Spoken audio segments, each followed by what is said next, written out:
warahmatullahi wabarakatuh.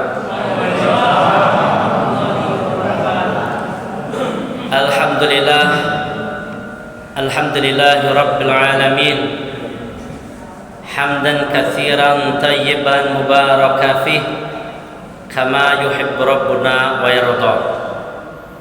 Asyhadu an la ilaha illallah wahdahu la syarikalah, wa asyhadu anna Muhammadan abduhu wa rasuluh alladzi la nabiyya ba'dah. Allahumma shalli wa sallim ala nabiyil karim Muhammadin sallallahu alaihi wasallam wa ala alihi wa ashabihi wa man tabi'ahum bi ihsanin ila yaumiddin, amma ba'd. Bapak Ibu jamaah salat Isya dan salat tarawih Masjid An-Nur yang dirahmati oleh Allah Subhanahu wa taala. Tampaknya saya lihat semuanya semangat. Ya, semangat ya Bapak Ibu. Ya, ini wajib semangat karena hari-hari terakhir.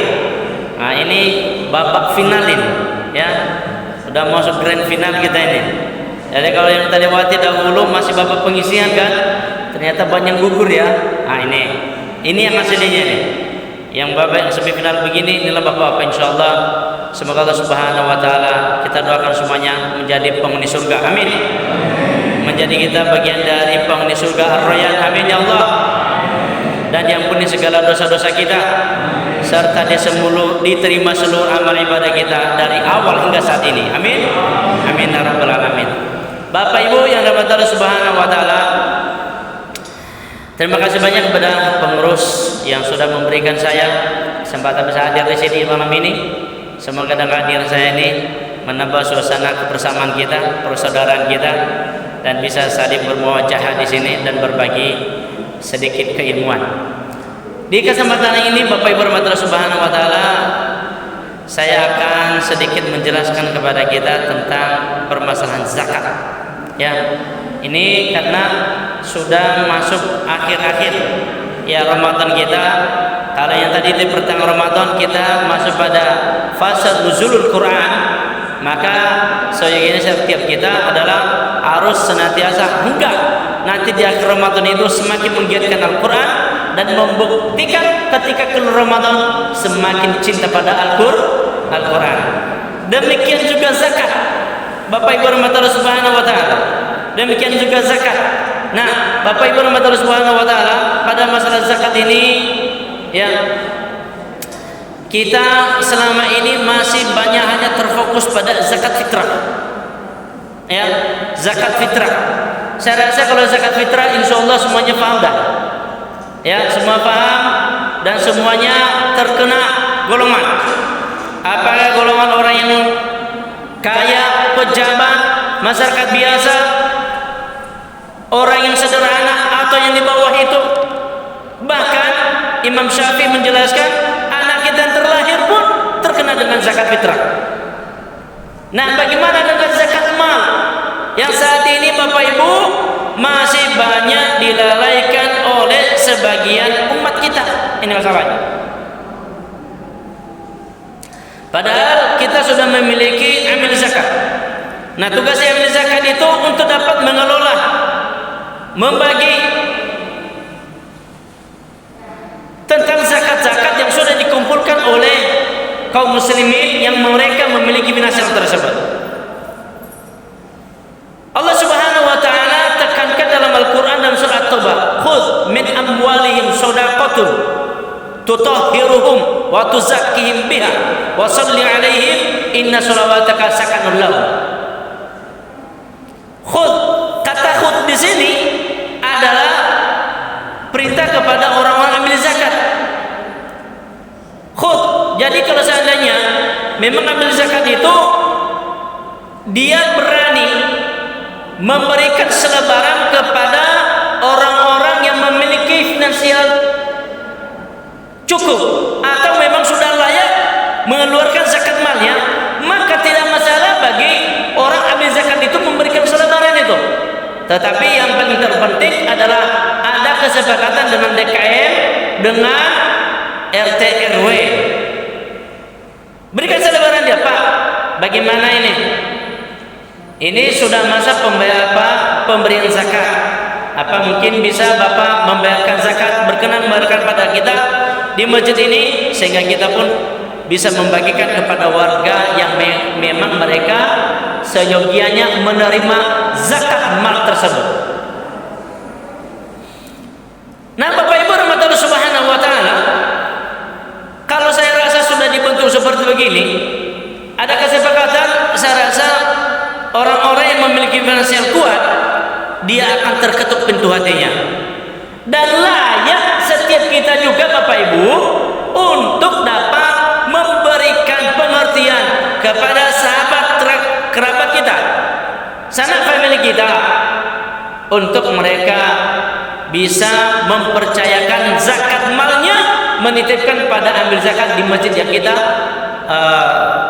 biasanya berjemaah di dalamnya. Nah, kemudian yang kedua Bapak Ibu rahmatullah subhanahu wa ta'ala, ini juga menjadi satu sebagian permasalahan antara kita, pada jamaah kita, pada umat kita saat ini, tentang alokasi zakat. Pada Allah subhanahu wa ta'ala katakan oleh Quran dalam surah At-Taubah ayat 60, innama sadaqatu lil fuqara wal masakin wal amilina 'alaiha wal mu'allafati qulubuhum wa fir riqab. Sesungguhnya zakat itu diperuntukkan untuk orang-orang fakir yang ia tidak memiliki apa-apa. Yang kedua adalah orang-orang miskin, dia masih memiliki sesuatu tapi tidak mampu untuk membeli yang lebih mahal daripada apa yang menjadi keperuntukannya. Wal amilina 'alaiha, dan orang yang mengelola zakat itu sendiri, petugas zakat itu sendiri, layak bagi dia untuk mendapatkannya. Dan yang kemudian wal mu'allafati qulubuhum, dan orang-orang mu'allaf. Nah, ini sering masih banyak di antara para amil zakat ini masih belum berusaha bagaimana untuk memberikan hak orang mu'allaf. Dan kemudian ar-riqab, orang-orang yang dilembutkan hatinya. Kemudian wal gharimin, dan orang-orang yang berutang. Ini juga, ya kalau utangnya sampai 10 jutaan ya enggak lah ya, melebihi daripada itu, kecuali kalau seandainya hasil income zakat itu sudah sampai pada jumlah yang lebih besar. Ada yang orang pengelola zakat saat ini di lembaga zakat nasional kita, dia memberikan bantuan kepada orang-orang yang ingin berjualan, tapi dengan syarat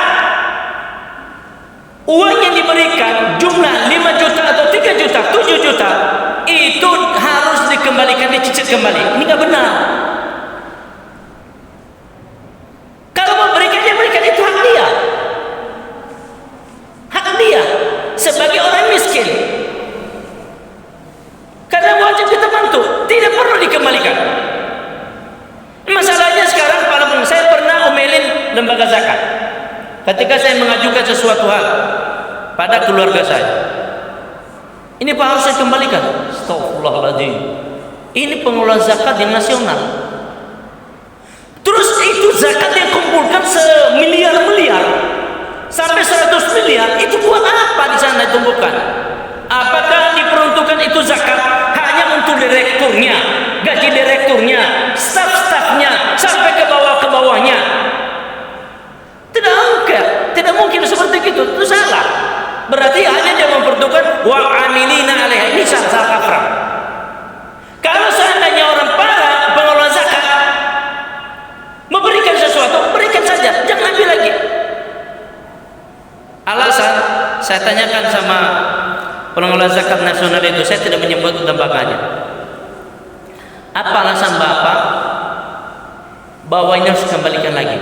Ini Pak, biar bisa berputar uangnya. Itu kan tiap tahun Bapak kumpul dari masjid-masjid. Bapak ambil dari MRBJ Bintaro, Bapak ambil dari las yang ada di Geraha Raya, Bapak ambil dari las yang ada di BSD. Hampir seluruh masjid Bapak ambil.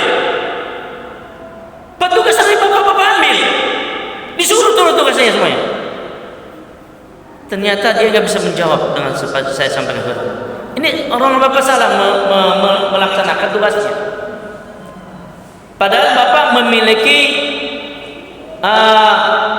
hak yang sudah didapatkan itu, yaitu mengamilina ilaih. Anda kan dapat gaji. Kenapa kau harus dikembalikan lagi? Jangan dikembalikan lagi. Berikan dia secara cuma-cuma.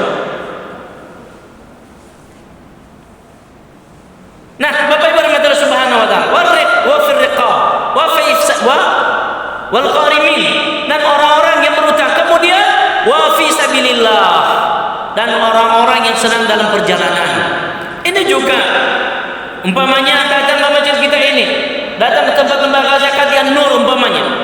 Dia membutuhkan ongkos, dia pergi menuntut ilmu, dia tidak memiliki uang. Maka wajib bagi setiap amil zakat yang ada di masjid yang dia minta tolong itu harus dikeluarkan tuh. Karena hak dia. Yang kedua, kemudian terakhir selanjutnya, wa ibn sabil, dan orang-orang yang menuntut ilmu. Jadi kalau seandainya ada dari suatu kampus, apakah dari UI, dari UMJ, dari Unpad, dari mana-mana, dia meminta bantuan sosial, bantuan pendidikan di suatu masjid yang itu adalah memiliki lembaga zakat di sana, ambil zakat di sana, harus dikeluarkan Bapak Ibu. Tapi itu masih banyak di masjid kita belum memahami seperti itu. Nah, ini cuma saya mengingatkan pada diri saya sendiri, ya, karena ini sudah masuk pada fase-fase untuk dapat nanti membayarkan zakat itu sendiri, membagikan zakat itu sendiri setelah diberikan zakat dari setiap orang yang menitipkan zakatnya kepada amil. Yuk sama-sama kita untuk menyadarkan kita, para petugas-petugas kita, agar lebih memperuntukkan zakat-zakat tersebut pada pos-pos yang sesuai dengan firman Allah Subhanahu wa taala dalam surah At-Taubah ayat 60. Semoga bermanfaat Bapak Ibu Allah Subhanahu wa taala yang saya sampaikan ini, baik pada diri saya sendiri maupun kepada para jamaah sekalian. Demikian, assalamualaikum warahmatullahi wabarakatuh.